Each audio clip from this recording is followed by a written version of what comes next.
nurse, but I'm here and I love to do my job because I can communicate with anyone who comes in there. And for us as workers, and all the workers that we part of the community too, and we hear stories all the time about insurance. We suffered for a long time with insurance. In 2003, we had a crisis. I was left behind with 4 children, and I almost lost my house. It was a crisis for everybody. Everybody, co-workers, has the idea to quit the job to be able to qualify for the government. And I didn't have that choice. Because we had the right for organized and being, to have a union, we were able to negotiate, we fight for, and we were able, I want to show for, I don't know if anyone remember this picture. This picture, that's my children's, me and my children's at that time, that we were trying to get insurance to be able to afford to bring food home. I was like, I hardly had no money because insurance were so expensive. If you come to our place and give us insurance that nobody can afford, a lot of people will be with no home because we just work for insurance. So I had this and the memory about how hard we work for that, and we cannot go with this if he is not signing what we can have the union, because it's our peace of mind.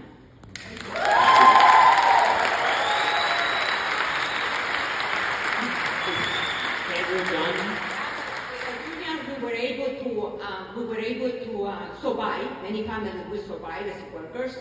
And my son, a little boy that you see here, served for eight years in the military. I'm proud of him. And we all survived. The children are there. Because we had a union, I was able to survive as a family. It's not about me. It's all the community and co-workers that we need a good insurance affordable. Thank you very much. Hello, my name is Julie Martinez, a hospital dietary aide in St. Paul. Yes. And a proud member of SEIU, Minnesota, and Iowa. Our union represents workers in hospitals, clinics, nursing homes, and self-directed home care. In my position, I provide food and human connection to patients. And while my job might not be glamorous, it is necessary and it is rewarding. Blue-collar workers throughout Minnesota can relate to that sentiment, which is why I'm here with a coalition of labor, faith, and community groups. I work with people, legacy employees, who have used this job to build their picket fence out of whole cloth. They don't deserve to be denied pensions due to corporate greed. This acquisition threatens their well-earned retirement. I work with patients nervous about their cost of care. They stand to see prices spike and accessibility to quality local care diminish. Sutter gobbled up smaller hospitals in Northern California, chose their standards, then let residents pay the price.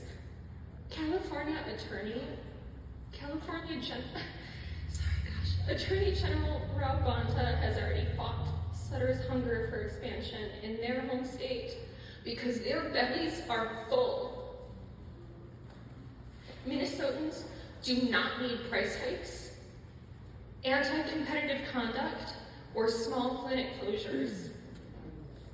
Both Alina and Sutter have yet to discuss their actions with any of the concerned Minnesotan community, despite being invited to meet. We are calling for a community benefits agreement to ensure the protection of our established union contracts, pensions, and keeping patient costs reasonable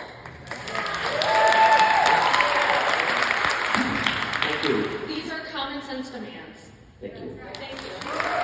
Eat your vegetables, everybody. Hello, I'm James Gessner. I've worked at United Hospital, Carolina, for about 20 years. I'm also a surgical support tech. I sterilize instruments for the OR and the emergency department, labor and delivery, and I take my job seriously, trying to make patient outcomes better through sterile instruments. And I also go to get care at Alina clinics, and so my children are there. And I'm here today with a coalition of labor, faith, and community groups calling for a binding community benefits agreement that would protect our contract pension and ensure that patient costs don't go up.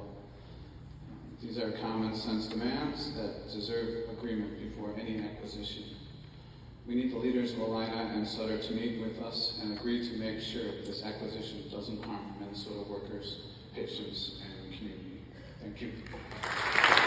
Hello, my name is Cregan Groom. I've worked in healthcare for about 2 years now, various healthcare roles. I doctor for Alina. I've gone there my entire life. So has my parents. They're aging, they're getting older. This acquisition scares me. I recently saw a friend. I'm going to tell you a story about this friend who visited California, who lives there. She visited Alina Health, paid around $80 after insurance. When she went to California for a similar appointment, paid over $200 and was asked, what drug do you want? Her vitals were monitored, that was it. The quality of care that Sutter gives is not the quality of care Alina gives. As Minnesotans, we have wonderful health care here. We are a state known for our quality of health care.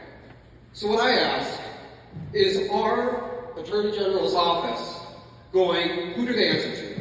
Do they respond to CEOs who lie to us, who do? Or do they respond to the people who vote for them and put them in office? Thank you. Good evening, my name is Alexandra. I'm a proud SEIU Healthcare Minnesota and Iowa Union member and a union steward. And I have worked at Alina United Hospital for nearly 10 years. I began as a nursing assistant and currently work as a transport aide. I have also been an Alina patient for more than 23 years. I'm here today because I have serious concerns about Alina's proposed transaction with Sutter Health. As a union steward, I advocate for workers and help members enforce our protections. But today, I also stand here as an employee and a patient. What does this transaction mean for us? Will our collective bargaining agreement be fully protected? Will workers face layoffs or restructuring? I've been informed that some of the Sutter hospitals don't use transport aides the way Alina does. As a transport aide, I have to ask, is my job protected? Are my coworkers' jobs protected? As a patient, what will this mean for our care? Will services be reduced? Will staffing change? Will patients lose access to providers they have trusted for years? These are not just business decisions. These decisions affect workers, families, and our communities. So we ask the General that workers and patients be heard. Please do not allow this merger to move forward unless Alina and Sutter legally bind themselves to honor our union's community benefits agreement. Our contracts, our frontline jobs, and our community's health must be legally guaranteed before any corporate deal is approved. I have dedicated nearly 10 years to Alina, and I've trusted you guys for more than 23 years with my own health. Thank you. Office and community members. My name is Mesvin. I have proudly worked on the front line at Alina Health for the past 19 years. I'm also an active member and union steward for SEIU Healthcare Minnesota, Iowa, over near 2 decades. My colleague and I have dedicated our lives to keep Minnesota health. We are backbone of this healthcare system. As Alina moves forward with this proposed Sutter Health partnership, those of us on the front line need stability. I'm here tonight for us office to ensure critical protection for workers and patients. First, we ask that you ensure Sutter Health sign and agree to our SEIU community benefit agreement. Second, the security of CBA pension Third, long-term job contract protection. Attorney General Office, thank you for your leadership and for holding this hearing. We ask you for office require explicit enforceable condition in this bill that fully protect for frontline jobs, secure our pension, and enforce our community benefit agreement. Thank you. Hello, my name is Sarah Pineda, and you said, ask our employees, we're here. You talk about upholding the contract, constant having violations that are going on with your managers. We're constantly filing grievances, escalating them to mediation, having to move to arbitration. Where's the collaboration of that? You talk about upholding our pension. Just found out that our pension just got amended in 2022 for those that are grandfathered into a traditional pension. That's a contract violation. Where's the collaboration of that? You talk about patients, having care for all patients. We do not accept straight Medicaid patients. So how is that giving everybody what they need when it comes to health care? You are working on getting funding, money off of our backs.